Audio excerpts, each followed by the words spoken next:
Hey, thanks for joining me. I am really excited for this one. Really, really excited. Planetary by Warren Ellis and John Cassaday. Um, if you've been listening to my channel for any length of time, you've probably heard me mention on occasion maybe that Warren Ellis is one of my favorite writers and Planetary is one of my favorite comic books. Maybe one of my favorite comic books of all time. I mean, if I had to make a top five, it's in there. A top three, probably. I don't know. It's just something about this book just resonated with me. And it didn't start out like um, completely blowing me away. It was more of how every issue built upon itself, built upon and built upon and built upon with mysteries and surprises. It was just, it was such a revelation to me. Now, I'd been reading, Warren Ellis had been writing Stormwatch and made that book interesting for the first time, really, in its entire existence, and creating this whole new lore of characters and situations. And then he spun Stormwatch out into the Authority, which people have heard of. But when people talk about the Authority, they usually refer to the, I think it's was it Grant Morrison or Mark Millar? Actually, I think they both did a run on it. But not very many people seem to mention Warren Ellis's run on Authority, which he started. He created that book, and I think he did 12 issues of it. 3 main stories in Authority, 4 issues each, something like that. I'll definitely be getting into those. But then out of the blue, they just announced this new series called Planetary, and it's connected to them, to Authority, and it's supposed to be set in the Wildstorm comics universe, but Warren Ellis went out of his way to like not be bothered to mention any of like the Wildcats or Gen 13 or Wetworks or any of that other bullshit. He's just like, Wildstorm's gonna publish my comics and my stories. He did do Stormwatch, and but he basically eliminated anything that you knew of from Stormwatch, eliminated that, introduced new characters and concepts, and then spun it into the Authority, and then he gets to do Planetary, something entirely new. I don't know if I'd ever heard of John Cassaday before this, but I was just like, well, I enjoyed Stormwatch, and then they're going to start Authority. I like this Warren Ellis's writing. Let's pick up Planetary. And boy, am I glad I did. It became one of my most favorite comic series of all time. So here's an ad for the Authority, and it kind of made me rethink the time frame I thought that these came out. I thought Planetary started after the Authority, but right here, here's an ad for it saying that it's launching in March.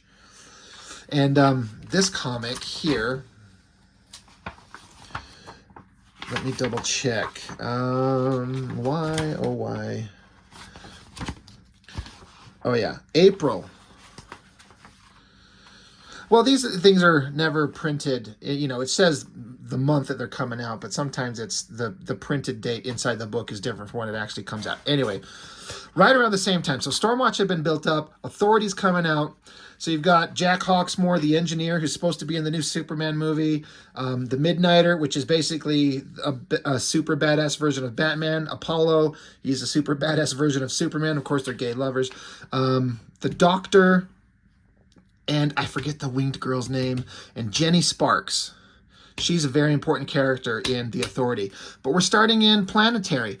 And it starts off as kind of a mystery. Like, you have to start setting things up. The thing with Planetary that's most fascinating to me is the small, subtle things that start to be built up in the story.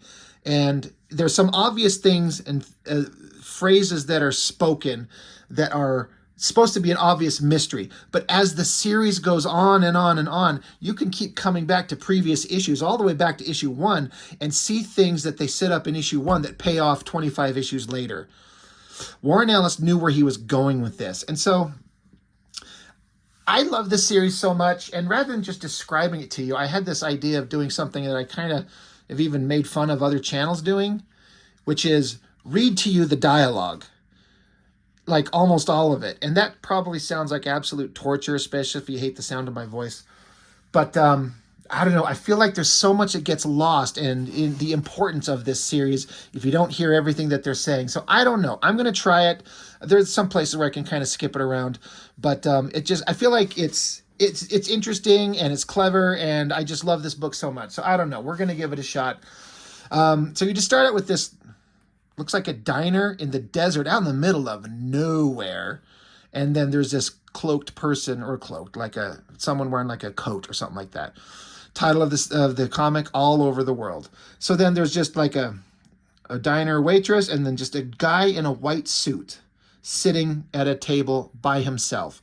He says, coffee tastes like your dog took a leak in it. And the waitress lady says, dog's got to go someplace. You don't like it, you get out. Goddamn air conditioning always freaks out when you come in. And so then this girl enters this diner, which is this person that was outside here. And she says, is it cold in here then? I don't really feel the weather. So kind of, all right, setup. Mystery person, mystery girl. She doesn't feel the weather. Is there something about the cold? So she refers to him. She says, Elijah Snow, I'm Jaquita Wagner. We spoke on the phone. He's like, yeah. Explain to me why I shouldn't kill you right now, he says. She's like, is that why you agreed to meet with me, Mr. Snow? To kill me? He's like, maybe. She says, then I'll be quick. You've done a fair job covering up your existence and your career, Mr. Snow, but not quite good enough to hide your value. You're 100 years old. You've haunted the 20th century, Mr. Snow. And you haven't done much other than sit in your desert shack and eat here for the last decade. And he says, if I could change anything, it would be that. Which is an interesting bit of dialogue, that he's like regretful of what he's been doing, but then why is he doing it?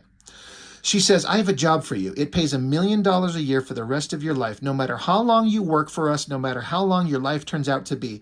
Plus, we'll wipe whatever records of your existence remain. In return, we want the exclusive use of you, your talents, your memories, your experience. She says, you have an idea of what's really been going on this century, the secret history. Help us uncover the rest. That's the job. So the waitress walks up and says, anything to the girl? And he says, yeah, get her a coffee, one just like mine. So now they're walking out of the diner. He says, I have no idea why I'm doing this. I've got no proof you're going to do anything you say you will. So she says, well, I figure you could walk back to that diner and drink that swill and eat that crap until you eventually die of renal failure and flatulence. I got to give it to, before I get too far into it, John Cassaday. I was kind of vaguely aware of him, but this book made me such a huge fan of him, and he progresses and gets to be so good, and he's already so good. But as he just goes on, his figure work, his storytelling, his composition, his details, his shadows and figure work, it's unbelievable how good he is. And some of you might have heard about that recent Wolverine cover. It's like Wolverine and Beast that just looks to be like the most god-awful thing you've ever seen in your life. It's unbelievable that somebody who could draw like this back in 1999 would produce that cover. I don't know what the hell happened. It's like he had a seizure or something. But anyway, as the story continues, so they're leaving, they're taking off, and she says, or you could take a small chance at having a life. That's the decision. So he says, get a job and drink coffee flavored with dog urine for all eternity? Tough one. So now there's a helicopter waiting for them, and it says Planetary on the side. So now we cut to another scene. Elijah Snow, he's got his hair cut, and he's cleaned up. Like in these previous scenes, he's dirty and grimy and dusty. Now he's all cleaned up. He says some decent clothes, unlimited room service, time on my own, a platinum card in my pocket. Either I've gone insane, or they've poisoned the food, or it's for real. I don't know what scares me more. So then there's a knock at the door. Mr. Snow, it's Jaquita Wagner. She says, how are you doing, Mr. Snow? I see the tailor you ordered has been and gone. Very nice. 2 days well spent. Welcome to the New York office of Planetary.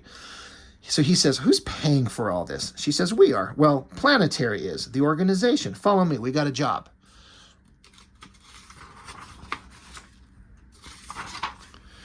So then as they're walking down the hallway, he's like, am I playing 20 goddamn questions here? And she's like, okay. It's the fourth man who pays for everything. He's kind of like got his head in his hands like, what the fuck does this mean? He's like, the fourth man? She says, we don't know his name. That's part of the deal. He could be Bill Gates. He could be Hitler. All we know is he has more money than God and funds everything we do without question. We call him the fourth man of Planetary. Planetary has always been a 3-person team. And so Elijah Snow interrupts, like, well, wait, where's the third man then? And she says, downstairs waiting for us. He says, well, wait, hold on. What happened to the last third man, the one before me? So she says, I'll tell you some other time when we've worked it out for ourselves. Now that right there is something that will be resolved in, say, 25 issues. It will come back to this scene in the book.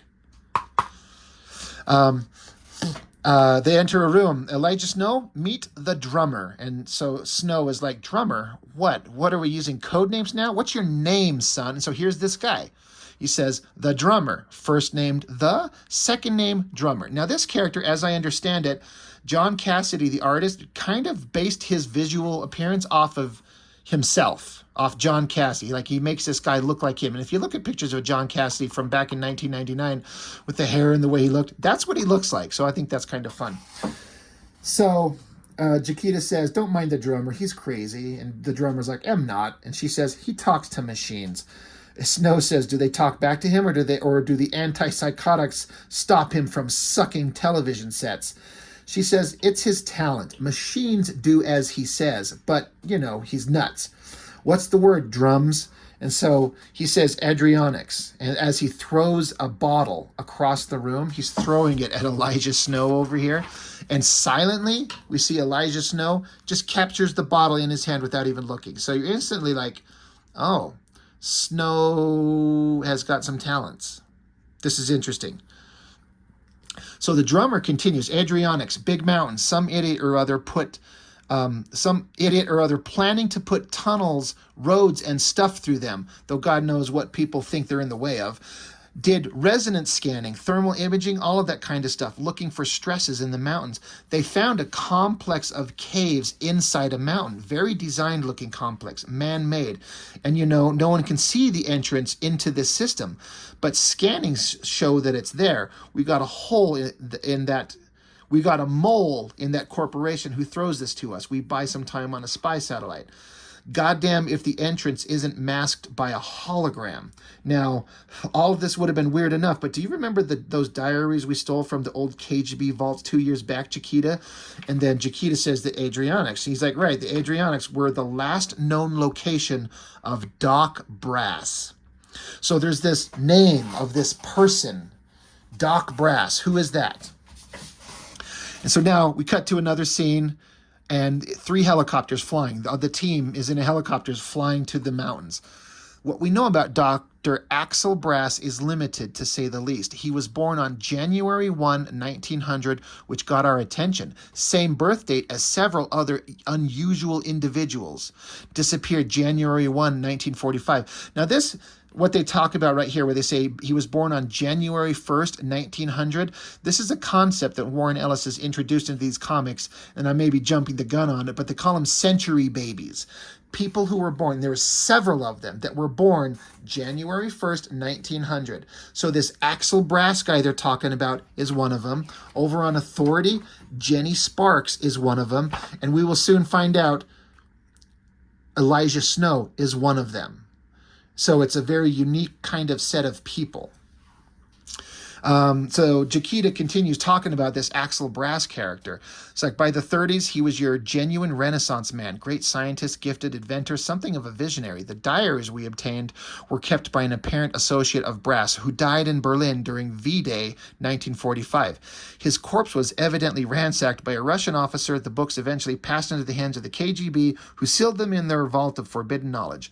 We'd never heard of Brass until we read the books. Turns out Brass was also an adventurer. Also, there's evidence that he'd retarded his own aging and possibly no longer needed to eat. He's dealt with things that no one outside of his group knew about, things history never recorded, things we should know about. And so Elijah Snow continues on, it's amazing how you can talk for ages but not actually say one goddamn thing I understand. How do you do that? So this Doc Brass, as I understand it, I'm jumping ahead a little bit, but just for kind of context, I've always been kind of a fan when it's done right. When you take an existing character that is popular in pop culture, and you can't use that character, but you want to have that character, so you create an alternate version. And so what they do is you create a character who's obviously this other person, but you just give him a new name, a slightly new look, and so you can kind of do what you want with this character.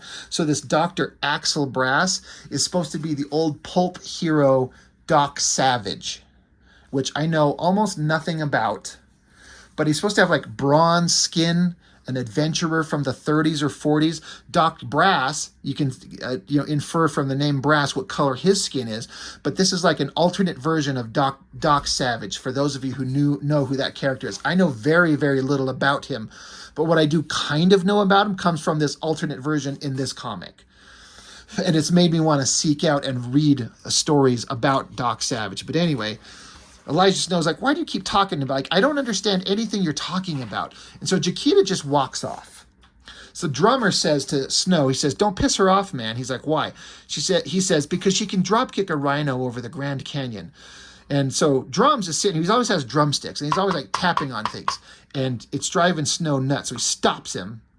And he says, and Snow says, and I can shove these so far up your butt, you'll be able to taste them when you cough.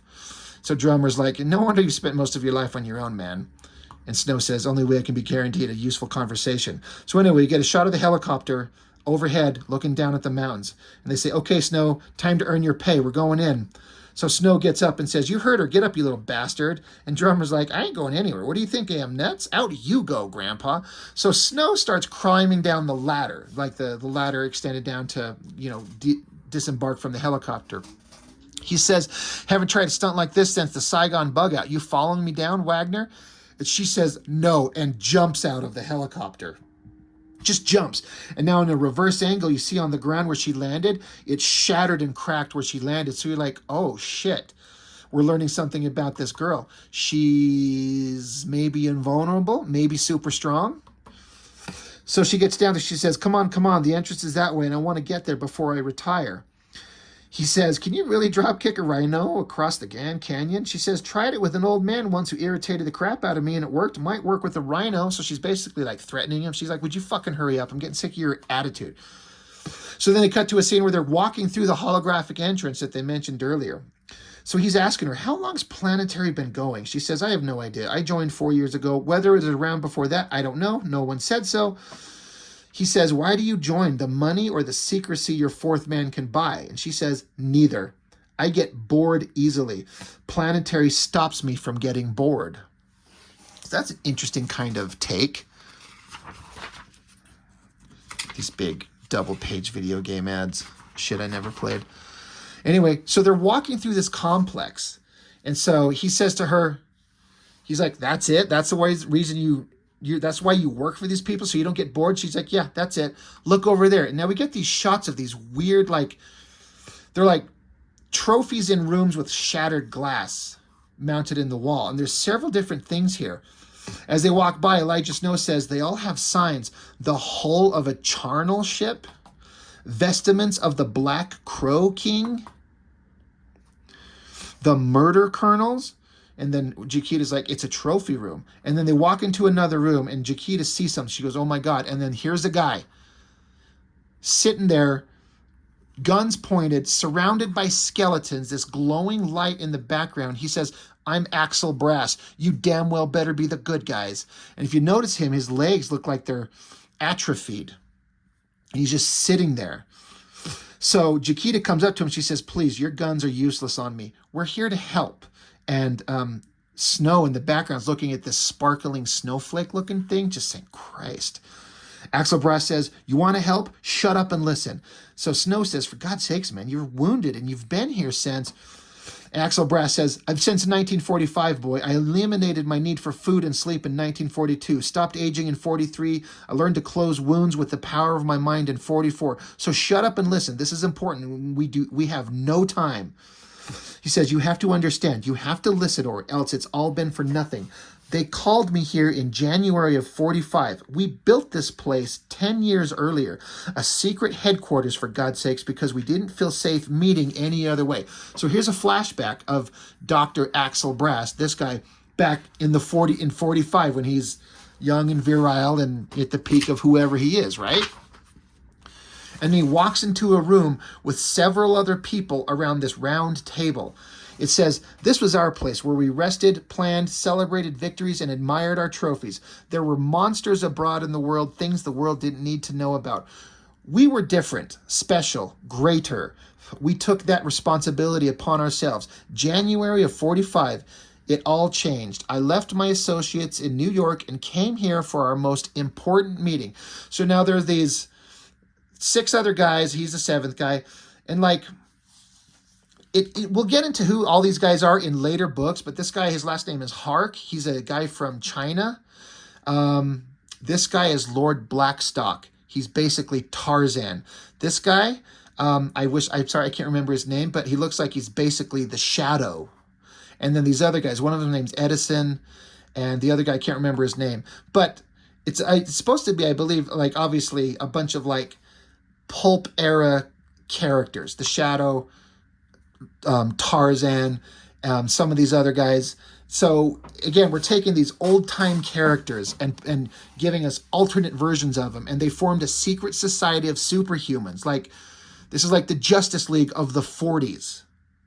And so like I don't know much about these characters that they're based on, but I know of them, and so I'm instantly like, this is interesting. Like I'm super fascinated with this. So now they get into some kind of stuff where it talks about what these guys are doing. And everything that they're setting up in issue 1 here, again, has ramifications through the entire series on one level or another. So this guy comes up. He says, everything all right? You're a little late. Everything all right, Doc? And he says, everything's fine. Let's get on with things.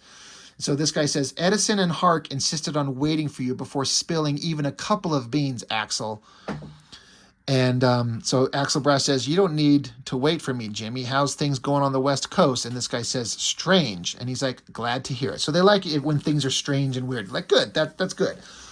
Meanwhile, this guy says, you came all the way from England for this, your lordship? And he says, Africa, actually, visiting childhood haunts. So when you hear your lordship and England, but also Africa, and he's got like a leopard print, you're like, this is fucking Tarzan. And then this guy, supposed to be the Shadow, he says, can we get started? I have serious business in Chicago. And this guy's like, you always have serious business, almost like making fun of him. And Axel Brass like, okay. He says, you've all dealt with the computers Ed and I put together for you in 1940. You know how they work. And this guy's like, sure, simple electronics, binary operation, electronic calculation using 2 states, on and off. So they're like, good enough. So this guy's got this weird device in the background, and he sets it on the ground. He says, between us, we've come up with an extrapolation of the computer that's, well, kind of frightening. They're computers, so they're talking about a computer they've built, and it's given them some information that they're kind of frightened by. So this guy's like, the world isn't black and white, on or off. It's made up of situations that stand in all points between on or off, shades of gray. In fact, I think the universe is like that. It occupies all possible positions at once. And so the Asian guy, Hark is his name. He says a multitude of possible alternatives, none of them quite real, all of them contributing towards the actual reality. A calculating device along these lines could perform its operations simultaneously, not serially as in binary technology. So Axel Brass says, we have a mechanical brain, gentlemen, but unlike any we've ever imagined. Hark continues on. This quantum brain would perform each calculation across universes, each possible answer being processed in a different world, each alternative universe vanishing one by one until the answer made itself real. And he says, look. And then this device they put on the ground projects this image, this snowflake image on that we saw on the other page that was still going. He says, this is the shape of reality, a theoretical snowflake existing in 196,833 dimensional space. The snowflake rotates. Each element of the snowflake rotates. Each rotation describes an entirely new universe. The total number of rotations are equal to the number of atoms making up the Earth. Each rotation makes a new Earth. This is the multiverse. So these guys in 1945 just discovering the most profound scientific discoveries. And so they continue on. They're saying the brain will generate the snowflake, this vast spread of universes, and allow each to decohere to decohere and vanish as the correct answer is approached. It therefore processes information and performs actions simultaneously. Incredible actions. I could code the world as a vast string of equations and have a corrected version of the planet Earth returned to me in seconds. We can save the planet. We can do anything. And so the image gets up closer on the little like tendrils of this snowflake coming out and these little colored orbs in it. And you see on this other panel, each one of these little dots is an alternate reality Earth. And so they were saying back in 45, they're like, we can save the planet. We can do anything. And then back with Axel Brass in modern time, as he's talking to the Planetary crew, he says, and we did. Axel continues, the others were behind us. We had an agreement. We had the agreement we sought. We barely understood even the side effects of operating the machine could have. There was a slim chance that a solved equation could rewrite the entire planet's reality, making its mathematical answer an objective truth. But we did it anyway. Hark's elaborate superhuman mathematics encoded geopolitics, psychology, weather systems, the precession of stars, and we attempted to end the Second World War from our armchairs. He says it was 1945. The atomic bomb hadn't even been dropped yet, but we knew it would be. We deliberately not entered the war, you see. We knew enough to understand how complex shifting the direction of civilization was. Too many variables. We could never juggle all the myriad possibilities our action could set in motion. So you see here that Axel Brass, in the modern day, talking to the Planetary crew, he's grabbing at the ground. It's like it's a tarp on the ground. He's grabbing at it and pulling at it. And he rips it open, and underneath them is a computer panel. And he says, but the brain could. It could furnish us with a solved equation that constituted the perfect plan to end the war as soon as possible, with a minimum death, creating the best possible world society as a result. Axel Brass continues saying, Hark's math was entered into the brain by Edison as I moved the machine to life, and it began. And so Snow is looking at the ground. He says, Wagner, the floor, the entire room. It's the brain. We're sitting inside a computer. So this entire room is a giant calculating computer. And Axel Brass says, and the single terrible flaw in my imagination was the ruin of us all. The snowflake grew. Universes spun into life. Their spans measured in seconds by our reckoning. But time moved differently in there. Within each newborn universe, billions of years span out in those few seconds we perceived. And at the end of those few seconds, in the last thinnest splinter of time, a group of people in a mountain hideaway looked across that gulf of realities at us, knowing that their universe was on the verge of decoherence and destruction, and went for us.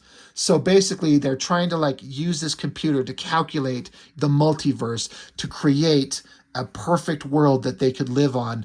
But doing that would wipe out other worlds. And one of those worlds saw what they were doing. And on that world is basically the Justice League of America. You got Superman, Wonder Woman, Martian Manhunter, Batman, Green Lantern, The Flash, and Aquaman. Alternate versions. Obviously, you can't use the real ones, but that's who they were. The Justice League shows up, looking that their world was on the verge of destruction because these guys are fucking around with the multiverse. And so the Justice League attacked. And so we get some scenes of Axel Brass fighting Superman. You got the Shadow shooting Batman dead center. You got Edison guy shooting like a technological machine, frying the Flash.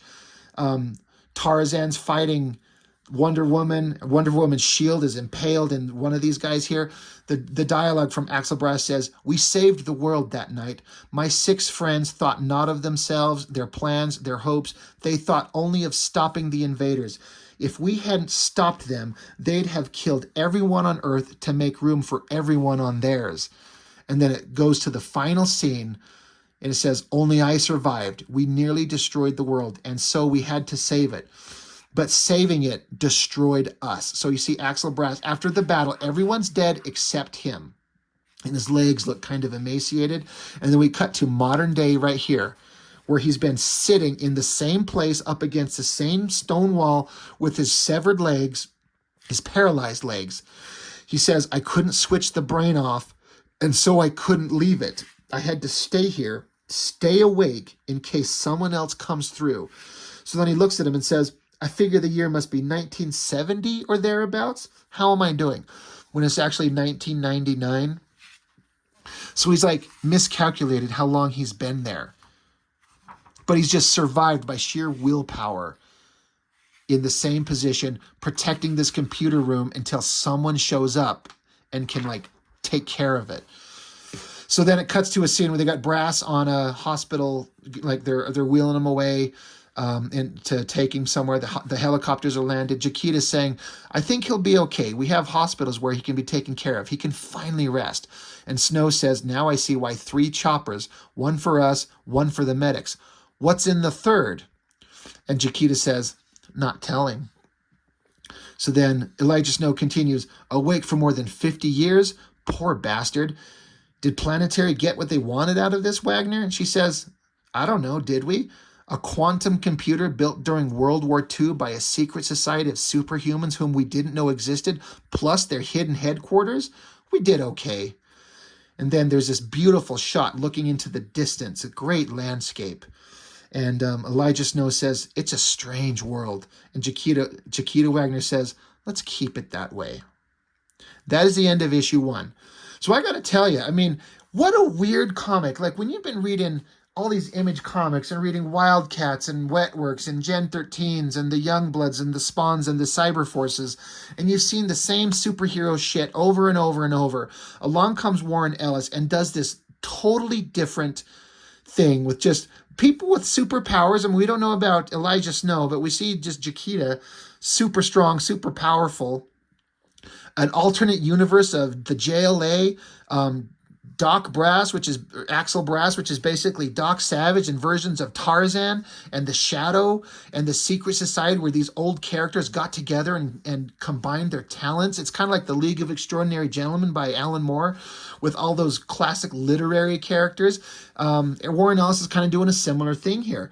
And again, there's so many things that are set up that are going to keep building on as the series goes on.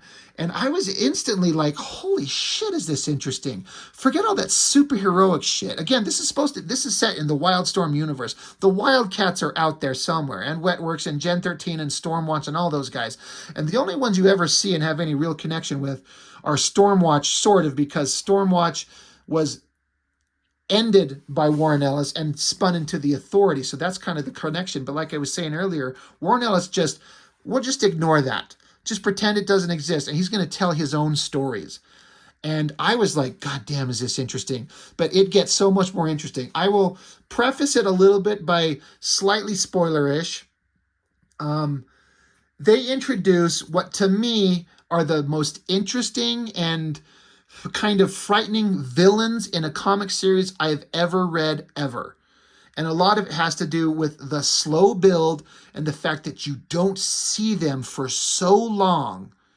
You get just a word of who these villains are. And then you see a little tiny glimpse here and there. And then when you find out what they are and who they are, it's a kind of another like taking existing characters and doing an alternate take on them to make them different, but you know who they're supposed to be. And to me, it was like, once I figured out who they were, I was like, oh my God, that's so interesting. And the slow build to the final confrontation, there's 26 issues of this book. So 25 issues from now, you'll get the final culmination of the entire story and the build up from what these guys are doing to the villains that will be built up through the story and have it resolved in what I found to be a profoundly interesting way. I love this book. I love it. The art is amazing. The coloring is amazing. And Warren Ellis is an incredible writer. I went over that book Ocean recently, and just kind of talking about that got me thinking about it. I've done the issue of there's a Wildcats Aliens crossover, which was kind of like the bridge taking Stormwatch to Authority, because Warren Ellis wanted to be done with Stormwatch. So he basically killed them all off and only kept his new characters for the most part. And he had the aliens, like the literal xenomorphs, kill the Stormwatch team. And what was left became the Authority. And then out comes this Planetary book. So I'm so excited to get into more of these. There's so much more to come, and I can't wait to get into it. And I usually try to spread things out because I'm also in the middle of several series that I should finish up. I'm trying to finish up reviewing like Fathom and Witchblade by Michael Turner. I'm on issue 5 of Tom Strong by Alan Moore and Chris Sprouse, which is another like amazingly perfect comic series. That's maybe my Planetary and Tom Strong go back and forth between series that I got to read in real time as they happened and were just like the best comics I've ever read. Like Wildcats doesn't even compare. The excitement for Image Comics was one thing, but the actuality of the books doesn't even compare to what like Tom Strong was and what Planetary is and what Authority becomes. These were the interesting books. It's what everything Image Comics promised. New stories, new concepts, well told with perfect art. It's right here. And it's years after the start of Image Comics. This is 99. So I'm getting overly excited about it. If this isn't your kind of book, I get it. There's several other things, the way the story's told, that Warren Ellis does with his storytelling. He doesn't clutter up the panels with unnecessary dialogue boxes like I talk about that McFarlane does in Spawn all the time. He just lets the artist tell the story through the visuals. Perfect. I just need to shut up. I'm going to get into the other issues sooner than later. I try to spread these out like I was just saying, and sometimes try to do one a month. But if I do one a month, it'll be a year before I get to the end of Planetary, and I kind of don't want to wait that long. So you might be seeing a lot of this series. So I hope you like it. Let me know. I hope that there was enough interesting stuff going on in this book, the way that I helped present it, so you understand it. And if you're interested, man, pick up Planetary. I don't think you'll be disappointed. It's profoundly good. So that is all I've got for now. Thank you for tuning into my channel. I appreciate it so much. I will see you next time.